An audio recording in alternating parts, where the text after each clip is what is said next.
Yo, yo, yo, Surreal Talk Radio, your man Calico the Surrealist on WPRK 91.5 FM Winter Park, kicking it after dark with our special guests.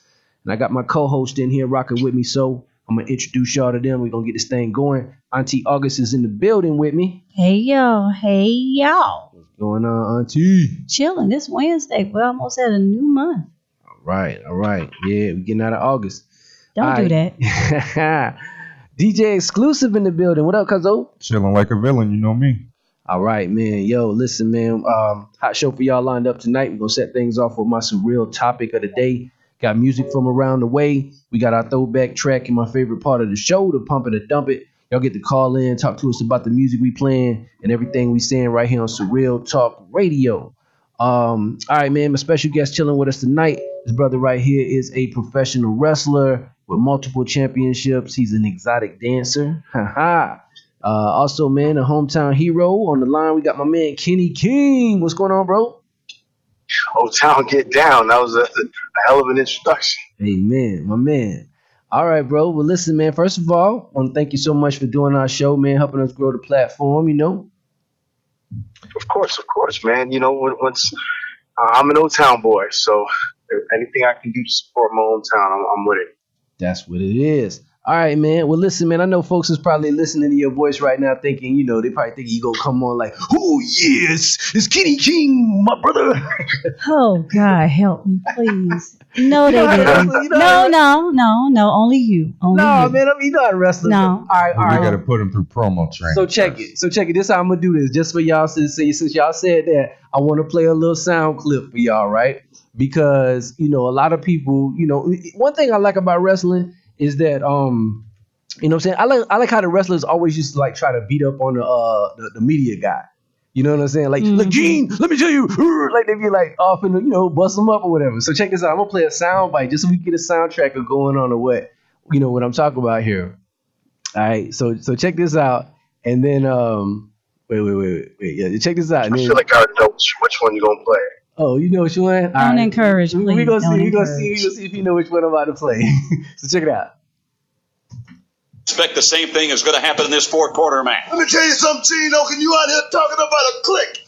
The only clique you need to know about is the Harlem Heat and Sister Sherry. See, because what you dealing with here is the brotherhood. It's non-stop from this point on in WCW. We take what we want, and after we take Lex Luger and the Giant, we want the gold sucker. Hulk Hogan, we coming for you, nigga. I should point out for the record, Stevie Ray, look at this. Yo, Take a look. Hey, man, listen. Did this cat just call Hulk Hogan the N-word? Yes, he did. I liked his reaction as soon as he said it, though. Hulk Hogan, we come for you, ninja. Yes, he did. How old is that clip? Right there. I don't know. They man. got to be within the last 10 years. Hey, man, but listen, that's what I was talking about. Really? Mm-hmm. But that's what I was talking about, though, man. They always used to do that to the little referee guy, man. Hey, he was getting paid good enough for that.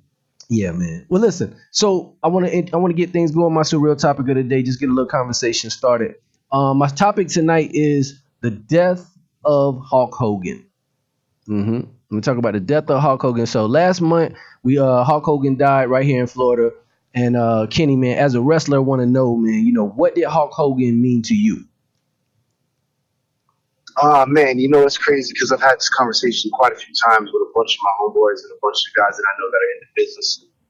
You know, some guys that are household names. And Hulk Hogan was, as a child, man, Hulk Hogan was my hero. I started watching wrestling at the age of 6, and I had every Hulk Hogan action figure, you know, that you buy at that point. And you know, that was the dude, man. When it comes crashing down and it hurts inside, like every kid from the 80s and the 90s, man, was a Hulkamaniac. Yeah. And I got an opportunity to work in both when I was working with Impact. Okay. You know, work with him like in close proximity, and I would always say, man, you know, 8-year-old Kenny would just go crazy if you knew that I would grow up to work and be in meetings and get advice from Hulk Hogan. You know, that being said, it's a complicated matter because of things that have come out and the views that he had held that came out later on. that obviously aren't good and don't fly with members of our community. So it's a complicated matter, man. You can't take what he did away from the sport of wrestling. He is who he is. And wrestling would have never made it to the heights that it did had it not been for Hulk Hogan. But you also have to recognize that even your heroes. That's why you never meet your heroes, because at the end of the day, these are just men. They're just flawed men, and they're capable of things that are disappointing. Yeah, man. I like what you're saying. Yeah, man. I was just having this conversation a little while ago about Dr. Umar. You know what I'm saying? We was pretty much talking about the same thing, man. People just people. But want to know, man, because you touched on some things, and for me, from my view, Hulk Hogan was kind of like the Michael Jordan of wrestling. Like, do we all agree to that? Like, even for females, he was. Yeah. What about you? He was at the top for sure. Yeah, man. Because when I think about wrestling, the first thing first person that I see, kind of like the logo, is Hulk Hogan for me. But yeah, you kind of touched on something I want to bring up too, because Hulk Hogan, he kind of got they tried to cancel him for these remarks that he had made, about basically his daughter Brooke Hogan expressing her interest in black men, and Hulk Hogan ended up using the N-word. Want to know, man, what's your position on that? I mean, I know you just said a little while ago, people are people, and even sometimes your heroes, they act in the flesh, or they act as a human would do. But just want to get your position on it. I mean, my opinion is this: people are going to say what they want to say, and they're going to do what they want to do. I feel like where it came to a head, and where it kind of got to a point where people were like, "Nah, we're not messing with it." I was in not me personally, but I talked to people that were in the room when it came back. So canceled and banned from WWE for a while, and then he brought him back, and then he came back and apologized to the locker room and gave this speech or whatever.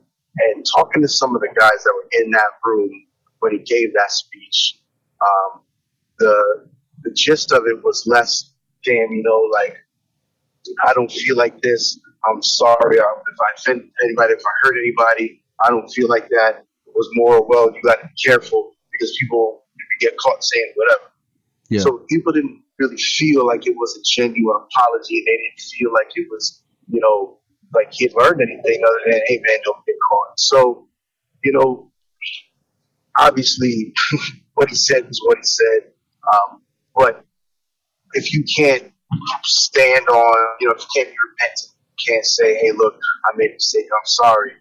And to the people, to your coworkers, right? To the people that are supposedly in the family that you belong to. I mean, that says a lot. And I think that is why he still got the response that he got. Right. Because a lot of people didn't feel as though he was truly sorry or really cared about what happened in the past and getting caught. Right. Yeah. I got a question. Yeah, I was just going to ask, get y'all to chime in. So does that take away from his ability? Does that take away from the impact that he's had on the wrestling community, the entertainment community, and so forth? I mean, in life, people do a lot of things, like Calico said earlier, it's flesh, but that does not take away from his contribution to wrestling. I mean, he's played. I would say this: he's played both sides, good and bad. He plays a part in when wrestling was falling off. He was one of the persons they reached out to for them to try to, turn it around, which is why he went rogue, or you want to call it when it turned black. Not black in that sense, but, the dark side of wrestling. Mm-hmm. So, but the correct term is turning heel. Turning what?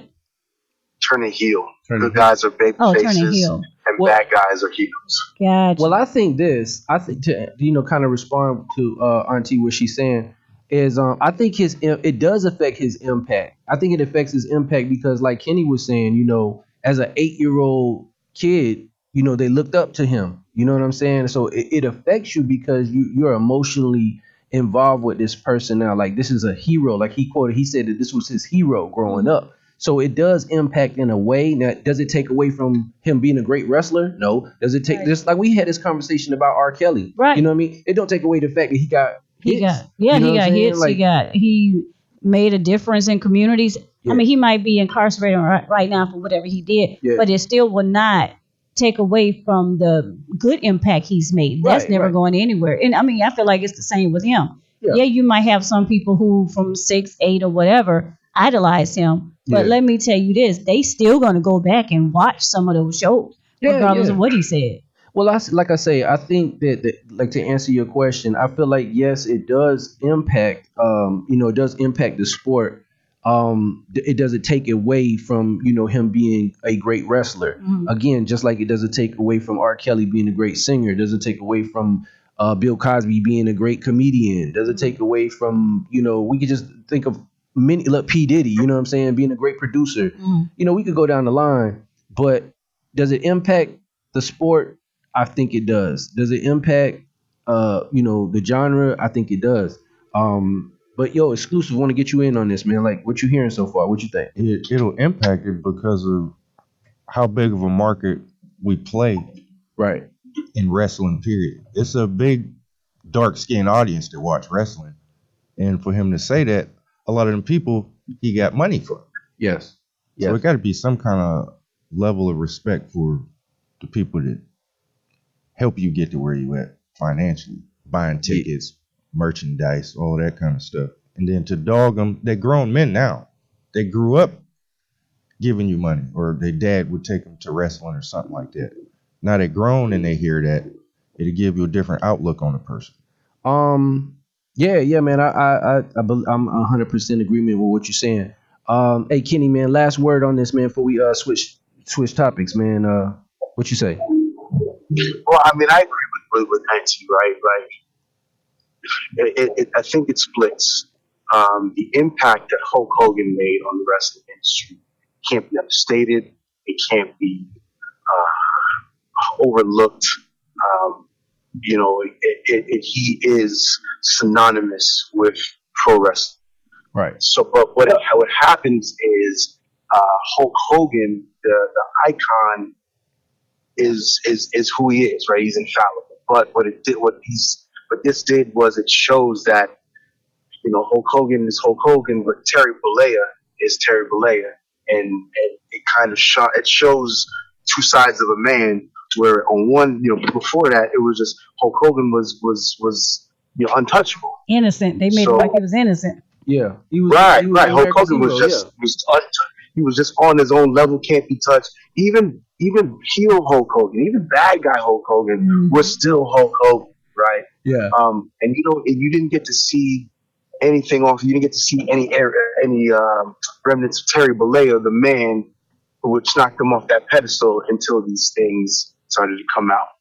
So that's really what in my opinion, Hulk Hogan, the icon, remains where he is, but it's starting to, all of this shows that at the end of the day, man, there was a man behind Hulk Hogan, and he's a father. And that's a whole different story.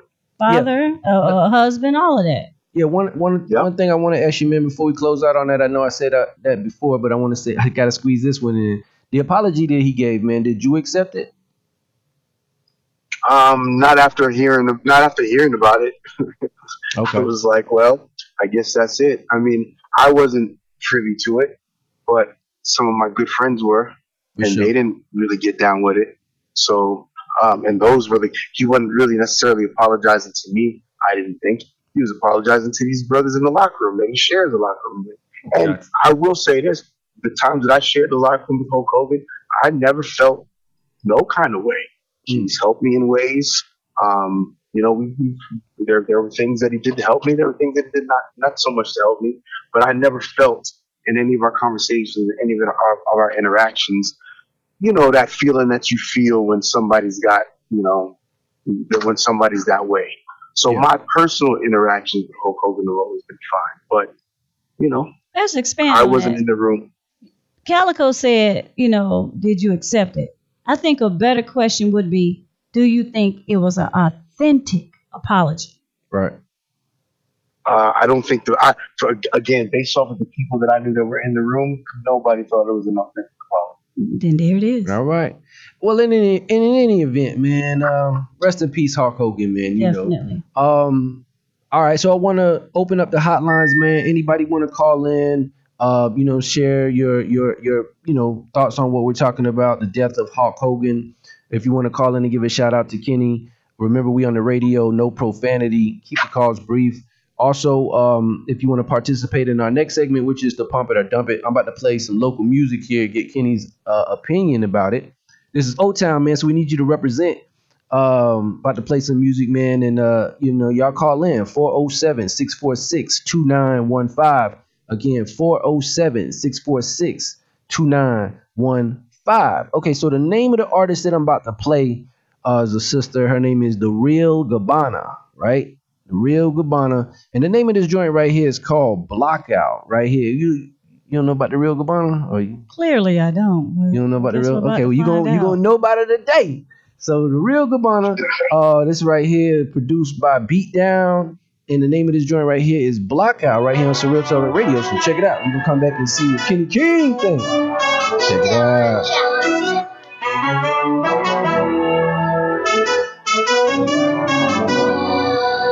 Rock out with my cock, I say, bitch, he gon' bring the block out. Bitch, I sound like it's a block out. Put that shit on, bring the sauce out. Rock out with my cock, I say, bitch, he gon' bring the block out. Bitch, I sound like it's a block out. Put that shit on, bring the sauce out. Good as artist, Project Hobbits, pussy poppin', niggas watching demons. Take off like rockets, baddest bitch, run me them pockets. Ring like game, little bitch get active, little bitch get active. Claiming next, I cut the line and pass the Krispy Kreme, I donut dash. The fuck a hoe, I pop my shit like pistol play, you never miss. Aiming at a wig, beaming a lace, I make you call it quits. Shaking ass to Florida music, solo cut this bitch, I'm stupid. Trapping hustle, solid shooter, gangsta bitch, I'm on the bougie. Everywhere I go, I show my ass like booty shots and crack. I like Ryan Chevy, fuck your foreign, send them bitches back. Pulling up like Big Worm, I suggest you just give me my money. Baby, where them fans at? We gon' dance, I got the moves like honey. Sippin' got me feeling groovy. Bitches mad, these niggas choosing. Always win, I can't do losing. Motion picture, get shit moving. I do what I want, them bitches can't. Let's talk about some facts. Hey, I'm that bitch for real, for show that. Armed and dangerous, niggas know that. Rock out with my cock, I say, bitch, he gon' bring the block out. Bitch, I sound like it's a lockout. Put that shit on, bring the sauce out. Rock out with my cock, I say, bitch, he gon' bring the block out. Bitch, I sound like it's a lockout. Put that shit on, bring the sauce out. Yo, Surreal Talk Radio, your man Calico the Surrealist. I'm in here with Auntie August, DJ Exclusive. Yeah. We got our special guest, Kenny King. And we still listen to Blackout. Hey, man. Shop Hot Bites for your living room, fade dining it off, room. Auntie. You know what I'm saying? Kenny, man, you still there? I'm here. That we done blocked you out, man. That joint we just played right there, Blockout by The Real Gabbana. What you think about that? I mean, I didn't know we was gonna get the uncensored version. It was all right. It sounds like kind of like everything that's coming out right now. So Yeah. Shout out to Gabbana. Much success to him. That's not necessarily my style, but I hope they do all right. That's what's up, man. So ultimately, man, on this show, you think we should see? We can play explicit music. We just can't say explicit things on the microphone. Gotcha. Yeah, we in safe harbor time. But in any event, man, should we pump it? Should we dump it? Sound like you trying to pump it over there. That ain't what he said. Dump that. Man, you ain't trying to pump Gabbana? All right. No, All right, wow. All right. Auntie, what you say? Yeah, clear your throat. Let me clear my throat. Go ahead. In my latter years in life, strip club worthy. That is a strip club worthy song. And some of the lyrics just does not resonate with me personally. Yeah. But never rock. Never mind. No.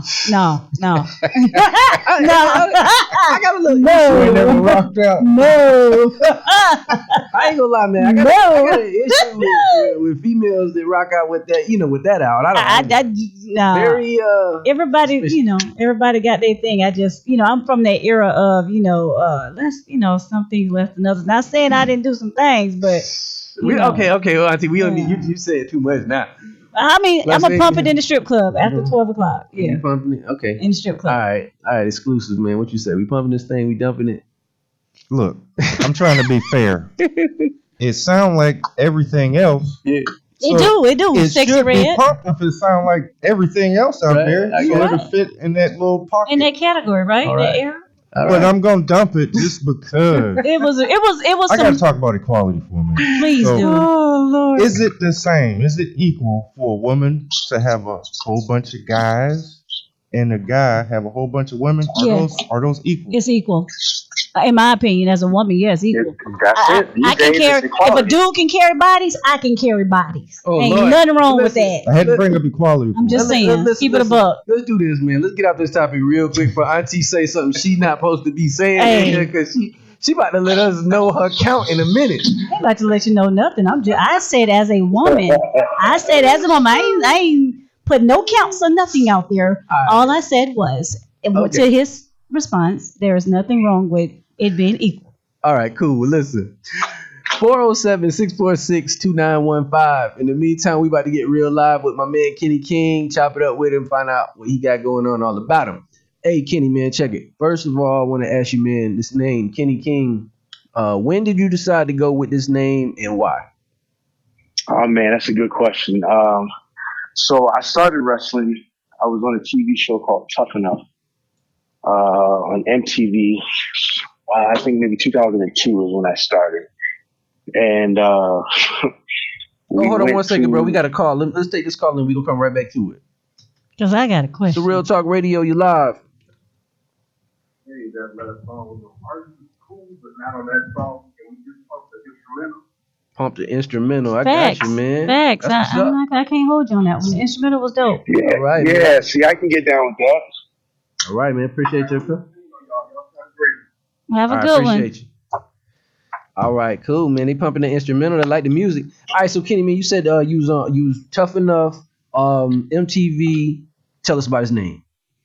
So I was on the second season of Tough Enough, and during the show, we ended up going to South Africa. We went to a place called Sun City, South Africa, Dope. and we ended up training there. It was a dope little experience.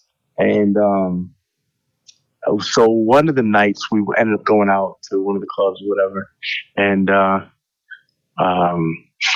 without putting myself out there too much, I made a friend and hung out, and made a friend that made an overnight friend, and some of my roommates ended up kind of interrupting my sleepover, and so my friend, her name was Lynn, she actually ended up winning, but so from that day on, she was calling me Kenny King of Africa.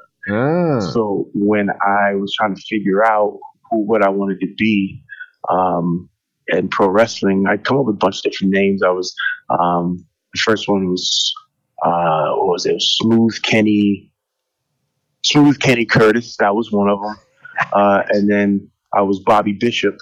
That was another one, but something just kept coming back to Kenny King of Africa, Kenny King of Africa, and I was like, wait, Kenny King sounds perfect. So Kenny King, yeah. I thank Linda Miles for naming me Kenny King. Oh man, shout out Linda Miles. That's what's up. All right, so from what I understand, you was born in Queens, New York, right? I was. Born in Queens, New York, but you was raised here in Orlando, right? Yes, I was. 407, baby. All right, Orlando. Let's shout out Orlando right quick, man. I want to ask you, man, one thing about Orlando that you always carry with you. What's one thing? Sweat. One thing that I will always Humidity. carry with me, and I'm gonna tell on myself, I'm gonna age myself. But no matter where I am, no matter what, I'm always gonna break it down to the butterfly. That's let me see the Zero. That is. That's my man. That's my man. No matter where I'm at, I'm gonna hit that butterfly on the dance floor because I'm 69 boys. That's what I'm talking about. That's my dude right there. It's the thrill of the player. All right, man. So you graduated from Dr. Phillips. Dr. Right. Phillips High School. Shout out class of 99. DP 99. All right, and you studied at Florida State University and the University of South Florida before leaving the state of Florida, right? Yep. All right, cool, man. So before wrestling, all right, that's the key word. Before wrestling, want to know what kind of person were you? I was a football player, man. Before wrestling, I was a football player. I was a young hothead college athlete. My friends will tell you that we were a lot less mature back then. But I just kind of I really thought I was going to go into the NFL. That was my whole goal. Okay, we got one more caller. Just check it. Yo, Surreal Talk Radio, you live. Yeah, I just want to say, man, keeping it equal. That's why these women be having all these babies by 5 different daddies. Hey, man. We appreciate your call, big dog. Thank you. Y'all better be glad we on this air. Lord, keeping it equal does not equate 5 different fathers to the gentleman who just called. Yeah, because women are the only one that can have the babies. But I don't know, man. I don't want to go down that rabbit hole. Yeah, we're gonna let that one slide. I appreciate that call though. Not necessarily. Not necessarily. We're gonna leave that to where it was. All right, so back to Kenny, man. So football was the thing then, huh? Yeah, that was it, man. I was playing ball at USF in Tampa. Yeah. And my parents had actually moved to Vegas when my freshman year in college. They moved out to Vegas and Clark County.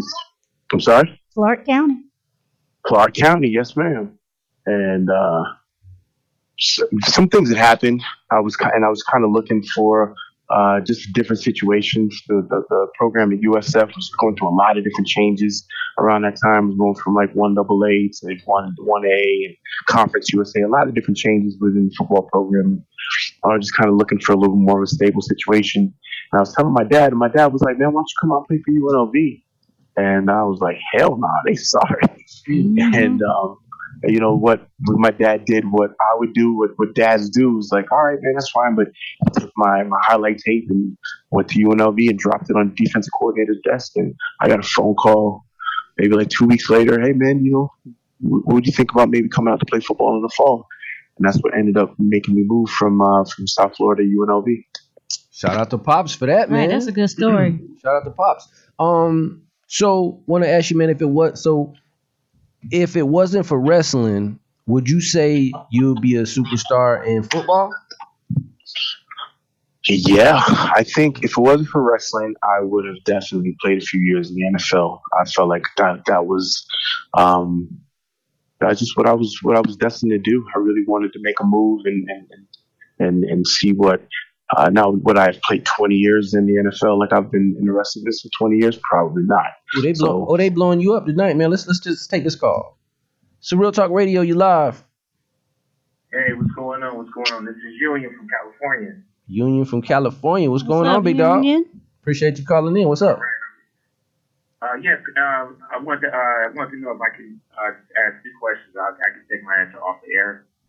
No, go ahead. No cursing. Yeah, okay.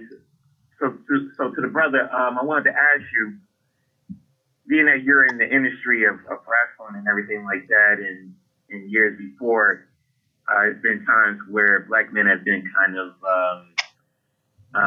demeaned in their character, whether it be Virgil or whether it be Ahmed Johnson, so on and so forth. And with WWE and maybe other networks or things like that with ECW, WCW. Has it ever been a point for you that you've ever had to compromise yourself as a man in order to keep working? That's my first question. Second question is, what are your thoughts on the whole situation with Raji Jackson and Psycho Stu? And do you think that Raja was in the wrong and acting the way he did, or was Stu out of line on what he did? Thank you very much. I'll take my question off. All right, my answer off the line. Appreciate your call, man. I knew that was coming, man. I knew that was coming. What'd you say, Kenny? Man, those are great questions. I'll answer the first one first. The first one, so I am smack dab in the middle of 2 eras of pro wrestling. I'm toward the end of the era where when I first broke in and I was trying to build my name, it was really a thing especially with independent shows, it was really a thing when you're trying to look at different companies you want to work for, how many brothers they got on the flyer, how many brothers they got in the company, because it was really a thing that if there was like 1 or 2 brothers already on the show, you wasn't getting on the show. You might want to find another company to go work for. And I was on the tail end of that, where I can remember that happening a few times, giving a call to a promoter, saying, "Hey man, what's the odds of me working on your show?" And one guy was a guy working at a Dothan or Dolan, Alabama. He was like, "Oh, we already got a couple brothers on the show," and that was that, right?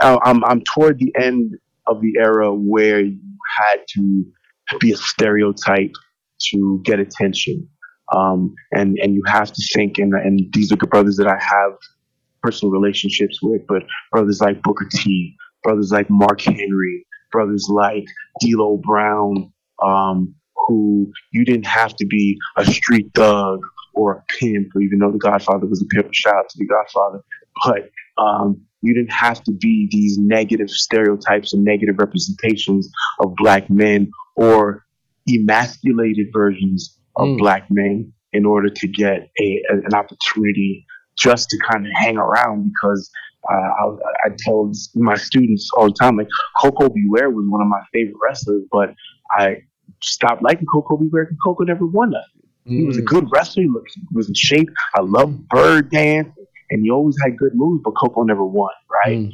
So, and that was just that era. Have I ever had to compromise myself? No.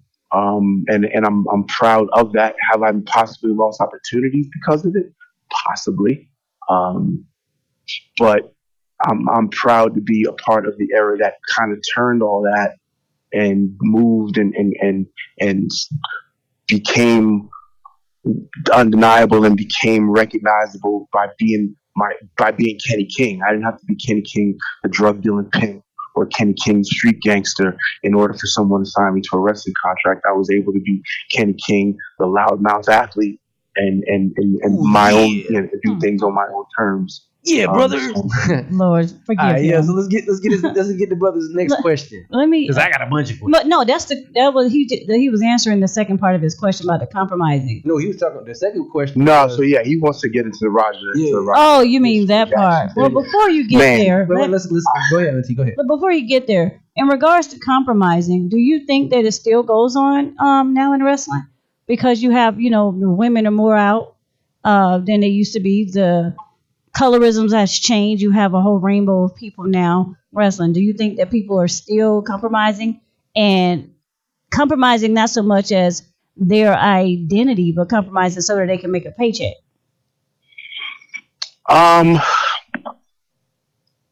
That's a great question, Auntie. So no, I don't think that right now you have to compromise who you are. I think we have so many strong representations of black women right now. Women like Naomi, she's Naomi now. Naomi, women like Bianca, women like Jade, who are, all different shapes and sizes of black women, and they get to be uncompromising themselves. Now, business is still the business, and fan base is still the fan base, and there are some things that that aren't necessarily, there's some things that still play out, right?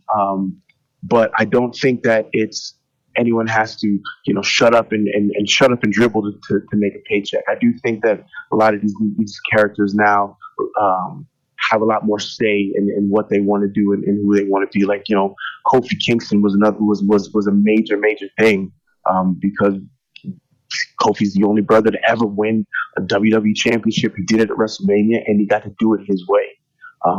Now, how they did Kofi afterward was trash, and that's kind of indicative of the problem also. But right, it's two sides of the same coin. You do have lots more. We've taken so many strides and broken so much ground, but there is still some ground to make up. Right, yeah. Always. Okay, well, let's get to the other brother's question a little later on. We're going to come back to that one, man. I just want to make sure we get some more content from you, and then we'll get back to that question. Want to know, man, wrestling is not really as common as like, say, basketball or football, baseball. Want to know, how did you even get into wrestling to start with? but it was tough enough. So I transferred from South Florida to UNLV, and through some, we'll call it what it is. It's politics and whatnot. I don't think the athletic director wanted me to transfer, but so they held my transcript. So I couldn't go to UNLV and play ball that year. So I had to sit out that year. So while I'm sitting out, I'm going to class. And so I remember watching the first season of Tough Enough in my dorm room in Tampa. And, it's basically like The Ultimate Fighter. They take these athletes and they put them in wrestling. And I remember watching like, oh man, I can do that. These people aren't athletes. I really can do it. Mm-hmm. But I'm saying that from my dorm room, right? So I am sitting out that fall season of 2001, and I'm walking around on UNLV campus, and I open up the UNLV newspaper, and it's a full page ad in the UNLV newspaper. Are you tough enough? Audition for Tough Enough season 2 right now. And if that's not God looking me in the face and say, all right, boy, put your money where your mouth is. Okay. I mean, it all just fell into place. I auditioned for it. The auditions and the trials were in Las Vegas. I had just moved here. I mean, it all just kind of fell into place. And then when I auditioned for the show, I was one of the final 4. And I thought that I was going to win a contract, so I never went back to play football. We shot the show from November 2001 to January 2002. It ran from, I want to say, March to maybe May. And by the time, my coach was like, all right, TV stars, time to come back and play football. But I was one of the finalists. I thought I won a contract. I was like, yeah, sorry, I'm not going to do that. And they were not happy with me at all. But that was the beginning of my wrestling career. Okay. Number one question. I know everybody that's not really a real wrestling fan wants to ask this question. We had Matt Morgan on here on this show before. We asked him. Matt Morgan was on Tough Enough with me. Yeah. He was on the show with me. Matt now Morgan. He's mayor. Yeah, now he's mayor. Yeah, man. He didn't really want to give me the answer I wanted to hear. So I want to ask you this question. Is wrestling fake? Oh man! Wow! All right, well, that's the first. Go ahead. Yeah, go ahead. This is the answer I'll give you. Are you familiar with the term suspension of disbelief? No. All right. So it's a term that's used with all media, whether it's TV shows, movies, plays. Okay. If you are watching a TV show, if I'm watching Game of Thrones, I know that these dragons aren't real. I know that the White Walkers aren't real, but because of if the writing is good and the acting is good and the suspense is good, I'm sucked into my TV screen every Sunday for an hour because this is good entertainment. I know it's not real, but I'm suspending my disbelief that it's not real because it's done well enough. Follow? I got you. So basically, you on the rope. So when you were up there, you you punching this dude like 10 times in a row. He ain't really that hurt. Right? Well, hold on. So here's the thing, right? So you can apply that to wrestling, right?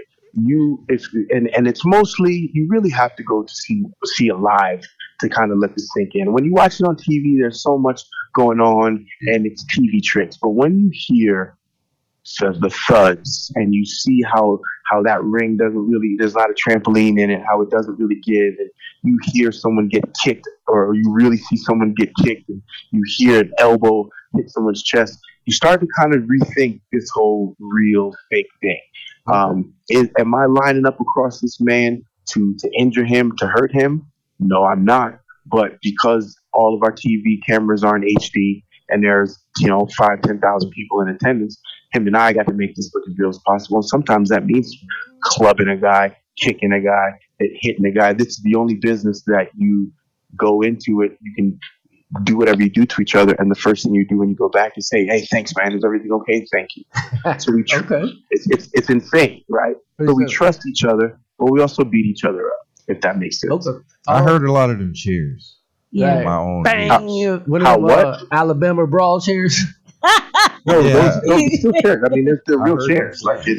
That's why you don't see as many as you do, because they're real chairs. You can't fake those. You can put your hand up if you want to, but when you get hit in the head with a chair, there's a chance that it can go wrong, even if you hit them what we call perfect. Let me say this. I had a privilege of watching wrestling live. and not at the arena, but like it was an event in Longwood. And these guys, for real, was they that what is it, 6 foot inch table? He picked that cat up and dumped him on that table, and that table broke. So in my eyes, that's real because ain't nobody finna pick me up and throw me on nothing. So was it House of Champions that you went to in Longwood? I don't know. It was at an event. This was about a couple of years ago. Don't get me to Okay. But they put it on in the parking lot. Let me get a quick answer from this, right? My favorite wrestler is the Ultimate Warrior, right? It's just the whole thing of coming out with the ropes and all of that. That was it for me. But we wanted to get a quick answer from you, man. Kenny King, Mount Rushmore of all times wrestlers. That's a good one. Ooh. That's good. So here's the thing about pro wrestling. A lot of your favorite wrestlers weren't really good wrestlers. And when you go back and watch, I mean, it all plays out. So the longer I've been in the business, the more I go back and watch my favorites, and a lot of times I cringe because I was like, "Gee, what was I thinking?" So my Mount Rushmore of pro wrestlers is going to probably have a lot to do with dudes that were actually really good in the ring. So that being said, I'm going to put Mr. Perfect Kurt Hennig on one. I'm going to put Rob Van Dam, Jerry Lynn,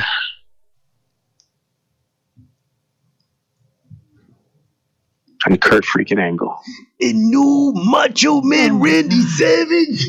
I love Macho Man. Right? He's actually like my favorite entertainer pro wrestler. But I'm a fan of the guys that can go. I'm a fan of the guys that can really get in that ring and make magic happen. And those 4 dudes are some of the best. Let me ask you this, not to cut you off. So you said, now he just asked you about your 5 Mount Rushmore wrestlers, and you said that you pick it. You said something in reference to the fact that who are wrestlers. Now, my kid wrestled, and I like watching wrestling, not the one on TV, like during the Olympics. What is the difference? Because I don't think that people that watch. Let me say, I don't think. I feel like some people who watch the wrestling on TV, the WWE and so forth, don't really know the fundamentals of wrestling. There is an art. It's an actual sport. It's an Olympic sport. It's a high school sport. It's a college sport. So can you break down the difference between those two, or the similarities between those two? And then I want to know about Bianca's hair weave. Well, the crazy thing is I never amateur wrestled a day in my life. Oh, really? I played football and I trained jiu-jitsu up until the minute that I got in a wrestling ring. So I never was an amateur wrestler. But I have utmost respect for amateur wrestling, and I always think that it's crazy that what we do is called pro wrestling and the real wrestling is called amateur wrestling. Ain't that something? But amateur wrestling is a completely different animal. It's all contact, it's all grinding, it's all you got to be in shape, you got to be a dog, you got to really be about that. Yeah, it's man on man combat. So there's a difference there. Pro wrestling is showmanship. It's entertainment.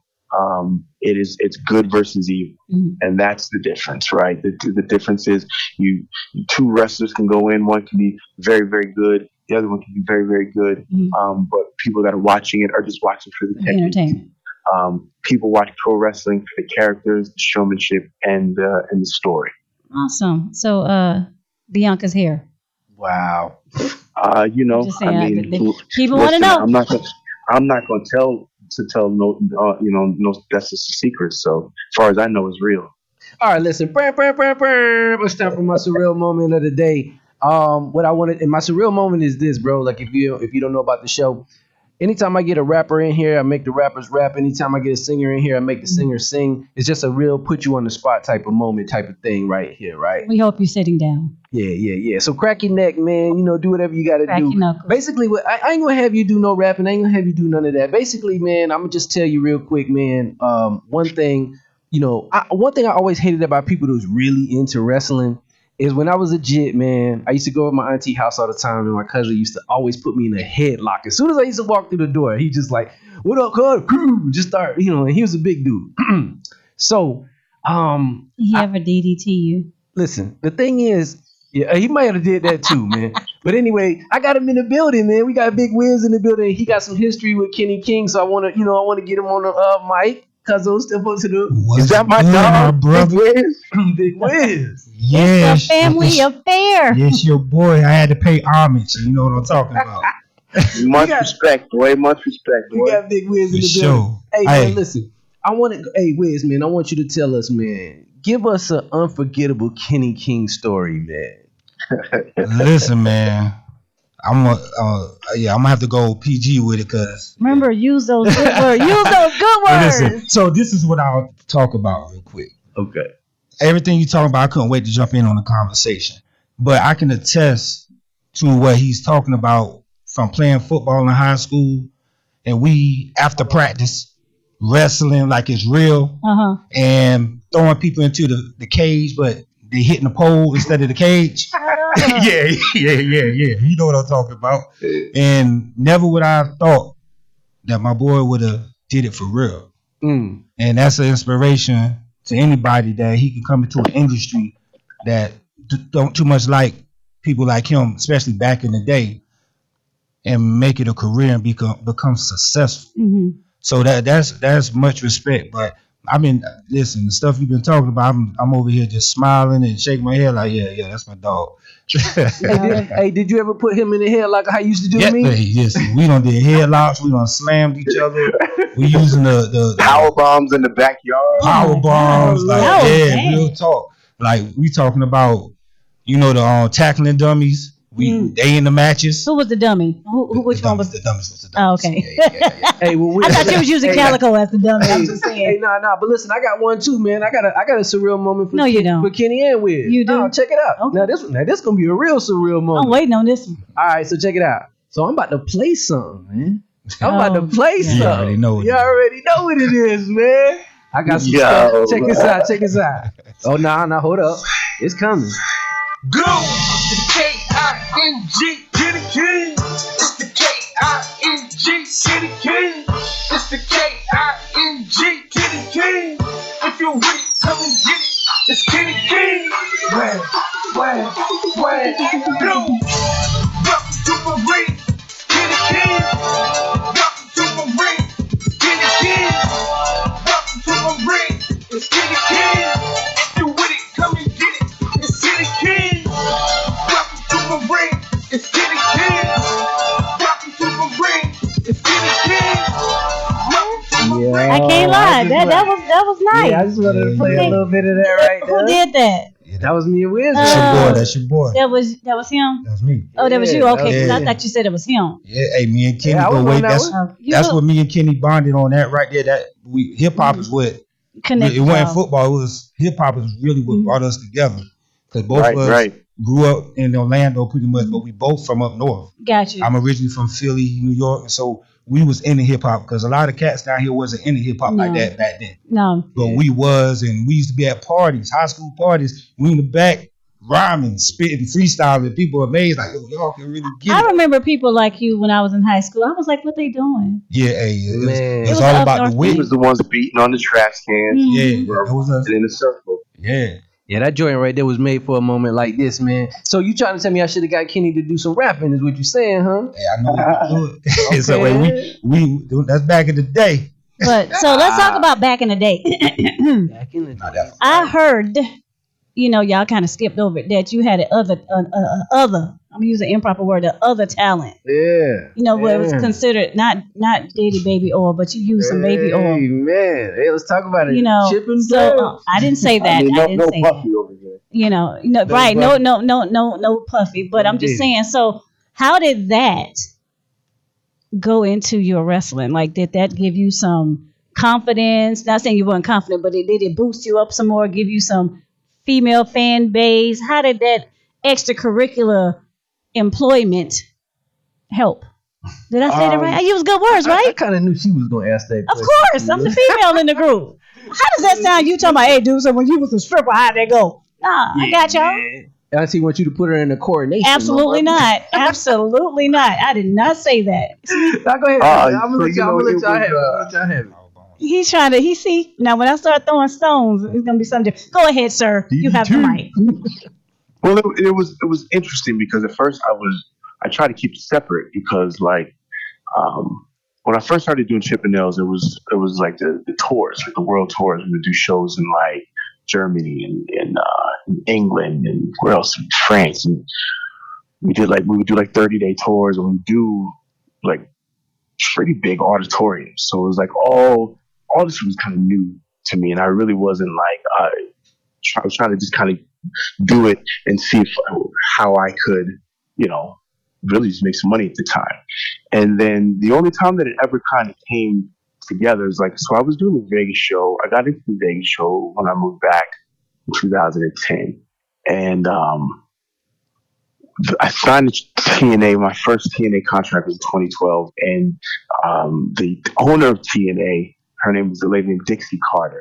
And she had heard from some of the girls that I was in the show because like girls like Gail Kim and Christy Hemme and a bunch of those girls had come to see me, come to see the show in Vegas. Mm-hmm. And so when I first signed my deal, Dixie was like, "Wait, you're on a calendar? You have calendars? Well, why don't you come to this ring and sign calendars for some of our girls, our female fans, and we'll kind of market it like that." I thought that was a great idea. So I went back to Chippendales and it was like, yeah, I'm going to do this on Spike TV. It's 2 million viewers a week. It's Thursday Night Live. Da, da, da. I was like, but I'm not going to do it for free. Absolutely. Get that check. And shake what your mama gave you. Would you believe they would not pay me? What? To sign calendars on live television. So the idea got scrapped. That's went back to Dixon. Was like, yeah, sorry, they don't want to pay for the advertising. So, wow. Dang. So, needless to say, that part of your career is over, right? Yeah, I hung my customer collars up. Yo, wait a minute. Hold on. Wait. Hold on. You hung up your what? My cuffs, my bow tie. It was Chippendales. We wear cuffs and collars. So. I thought he said handcuffs. That's why I had to catch it. I thought he said cuffs. Oh no, I still got those. Oh well, well, ladies, he still have it. I still got my handcuffs. He said happy birthday to y'all. Hey man. All right now. That 69 boys on him too when he out there. That was his walkout music. He was walking out doing the Tootsie Roll. he was doing the shake with your mama gave you. I don't think that. You see how they doing you? I got you back, girl. I wish I could have did that. Man, listen, man. You was the bodyguard though, right? Yeah. Yeah, sure. Man, I kind of knew that was going to get brought out. I got a whole bunch of stuff that I kind of passed through. I knew that was coming. No, we knew that wasn't in your field. But yo, man, listen. What's next for Kenny though? Like, you teaching wrestling and stuff like that, right? Yeah, I'm the head coach at a school called FSW out here in Las Vegas. It's the #1 school out here. We put a lot of guys into WWE. Kevin Cross is a guy that's come through here. Solo Sokoa, if you know wrestling, you know these names. Chris Bay is one of my students. A lot of guys that have come through there, and we teach dudes how to wrestle, not just like to wrestle on the indie. We teach dudes how to wrestle on TV. And we got a pretty good turnout. I got good students. We do shows in casinos. We do casino shows once a month, and then just other shows at the school for the kids to get reps. That's what I'm talking about. That's my hometown. That's my second home. Next time I'm in town, I'm gonna come see a show. No, the wrestling show. The wrestling show. I hope you meant wrestling. Yes, the wrestling show is what I said. I don't know about that. That's what I said. The wrestling show. I come to visit my brother, get a tattoo, and I'm gonna go see the wrestling show. When she get in Vegas, see what she's trying to say is.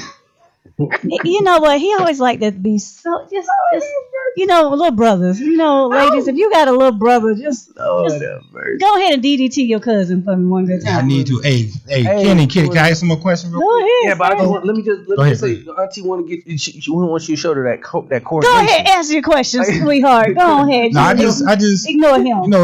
We always talk about a lot of stuff when not wrestling, but what's your most prideful moment in wrestling? In your whole career? I promise you that's one of my questions. Go ahead. Probably not, but go ahead. What you most proud of? There's two things. I'll say it there because it's two things that always just kind of come up when someone asks me this question. One was wrestling in Madison Square Garden. I can remember as a kid, my dad used to take me to watch Macho Man Randy Savage in Madison Square Garden, and I remember just thinking that this is the greatest place in the world to watch wrestling. And over the years, seeing how many Monday Night Raws and whatnot come from Madison Square Garden, and I was the first man to win a non WWE match in Madison Square Garden in I think it was like 60 years. So that was dope. And then man, like I said, I'm a big Rob Van Dam fan. I remember watching him in high school and thinking like, this is the guy. And I got to beat Rob Van Dam for the X Division title a couple years ago. And just that moment right there, like when my life felt like it was coming full circle. Like one, I've always been a fan of the X Division style, and then to beat Rob Van Dam for the X Division title was just like, yes, that's the one. So, what legacy do you want to be left when it comes down to you in wrestling, or you in life in general? I think my legacy is just being part of that bridge of Black talent in wrestling that was able to use not just ability in ring, but my ability on the microphone to expand what you thought about, what you know about black wrestlers, right? You would think that you see a black wrestler and he was act a certain way or talk a certain way. And I just hope that I was part of that lexicon of you expanding your horizons, that black wrestlers can be anything. They don't have to be this, they don't have to be that. They can be absolutely any kind of character, just like any other wrestler. I love it, man. I love it. Hey, man, well, we got to get up out of here, bro. Man, it's been a total pleasure having you on the show. But I definitely want to respect, man, give you time to give you shout outs so we can close this thing out the right way. Man, well, shout out to my dog Wizzo. I love you, boy. Love you, fam. Love you, bro. For sure. Shout out to Orlando, man, 407. I love y'all. I'll have to come see y'all soon. Come check me out on the internet. My Instagram is Kenny King PV2 at Kenny King PV2. I'm on Twitter on that also. And my daughter's trying to teach me how to do these TikToks. So I'm at the official Kenny King on TikTok. Come watch this work in progress. All right, man. Any upcoming shows, anything like any upcoming events? What do I got coming up? Oh yeah. So I got a phone call from a very cool cat named Violent J from the Insane Clown Posse. I don't know if you remember the Insane Clown Posse. ICP. So ICP has a wrestling league called Juggalo Championship Wrestling. And these dudes are really cool. And so I'm they do wrestling shows along with their musical tours. I'm going on tour with ICP next month in Dallas. We're going to do Dallas, San Antonio, and I think South Padre Island, the 11th, 12th, and 13th, something like that. So shout out to Violent J. Shout out to Juggalo Championship Wrestling. And also watch out for All Caribbean Wrestling. There's a venture that I'm into where we do shows in the Caribbean because I'm a guy in these mine and I represent my people. So, what he saying? We do shows in the Bahamas, we do shows in Jamaica, do shows in Trinidad, Barbados, because there's a whole lot of wrestling fans that look like us in the Caribbean that don't get to see wrestling up close. So that's what we do, and that's the big project. Mark Henry is the CEO, and we really getting it on. So that's what I got going on. Well, listen, man, I need you to plug me in with that ICP, man. That's the plug right there. Yeah. For sure. All right, man. Well, listen, man, we got to get up out of here, man. That was Kenny King on Surreal Talk Radio. I hope y'all enjoyed the show, man. Y'all follow us on social media. Check us out on YouTube at Calico Surrealist. If you enjoyed the show, wait a minute. Auntie, you got something else you want to throw in there before we get up out of here? Yeah, we're going to need him to do a drop. Oh, a drop. All right, cool. Kenny, man, let's get you to represent one time for what you need Kenny to say, man. Or we just gonna I let him thought we freestyle? just had this conversation. I don't know. You I know, don't know. WPRK After Dark. You know your little thingamabobber that you say. Okay, well, man, listen, Kenny, man, if you could represent one time for 91.5 FM, WPRK one time for us before we get up out of It's a here. Real Talk Radio. All right, so 90. 1.5. So give it to me one more time. 91.5 FM. 91.5 FM, WPRK Radio, After Dark. Yeah, that'll work for us right there. Kenny King in the building. We're going to keep working on it, though. We appreciate you, Kenny. We'll get you off. No, hold on, no. I just wanted to let me. Oh, you want to get up? Wanted to get up. Oh. Yeah, I just wanted to get it together. I just wanted to make sure that was it. 91.5 WPRK After Dark. Yeah. Yeah. It's a Real Talk Radio After Dark. Real Talk Radio After Dark. Yeah, he probably writing All it right. down like good people do. You know, not like you. All right, ready? Yeah. All right, in case you don't know, or in case you just slow, this is Kenny King, King, and you rocking with the Surrealist on 91.5 WPRK Radio, Real Talk After Dark. Hey, man, shoot, I couldn't even did it no better, man. She did it better than me. Yeah, man. You're a pro, man. Hey, man, listen, man, if y'all enjoyed the show, y'all want to support, man, contact WPRK at Rollins College. We thank y'all so much for rocking with us. We Good are day. out of here. Peace.